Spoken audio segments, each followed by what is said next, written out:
വ്യാഴം എന്ന് പറയുന്നത് അഹിംസയുടെ ഒരു ഗ്രഹമാണ്. അത് തിരിച്ചിട്ടാൽ സിംഹമാവും എന്ന് പറയുന്ന പോലെ തന്നെ ഇതിൻ്റെ നക്ഷത്ര മൃഗം സിംഹമായതുകൊണ്ട് തന്നെ ശാന്തനായിരുന്നാലും ചില സന്ദർഭങ്ങളിൽ ഇവരുടെ സംസാരത്തിലെ കാഠിന്യം, ഷോർട്ട് ടെമ്പറും, അതുപോലെ തന്നെ ഷാർപ്പായിട്ടുള്ള വേർഡ്സും, ഷാർപ്പായിട്ടുള്ള കത്തി കുത്തി ഇറക്കുന്ന പോലെ മറ്റുള്ളവരിൽ വേദനയുണ്ടാക്കുന്ന രീതിയിലുള്ള സംസാരങ്ങൾ, പദപ്രയോഗങ്ങളൊക്കെ ഇവരുടെ ഒരു മോശം സ്വഭാവമായിട്ടാണ് കണ്ടിട്ടുള്ളത്.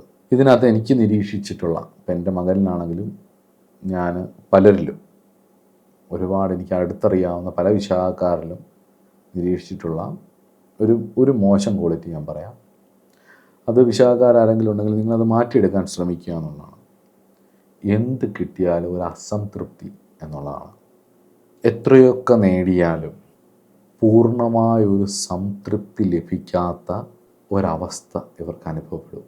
അതുകൊണ്ട് തന്നെ എപ്പോഴും പുതിയ ലക്ഷ്യങ്ങൾ തേടി ഇവർ അലഞ്ഞുകൊണ്ടേയിരിക്കും. അതുപോലെ തന്നെ തനിക്ക് ചുറ്റുമുള്ളവരെ എല്ലാം തൻ്റെ ചിറകിനുള്ളിൽ ഒതുക്കാനും ഒക്കെ ഇവർ ശ്രമിച്ചുകൊണ്ടേയിരിക്കും. ആ ഒരു കംപ്ലീറ്റ് ഇവരുടെ ഒരു കയ്യിൽ, പിടി മൊത്തവും ഇവരുടെ കയ്യിൽ ഇരിക്കണം എന്നുള്ളത്. അതായത് കുടുംബത്തിൻ്റെ ആണെങ്കിലും ജോലി ചെയ്യുന്ന എല്ലാത്തിൻ്റെയും എൻ്റെ കയ്യിൽ ഇരിക്കണം, കൺട്രോൾ മൊത്തം എൻ്റെ കയ്യിലായിരിക്കണം എന്നുള്ളൊരു ചിന്ത വരും എന്നുള്ളതാണ്.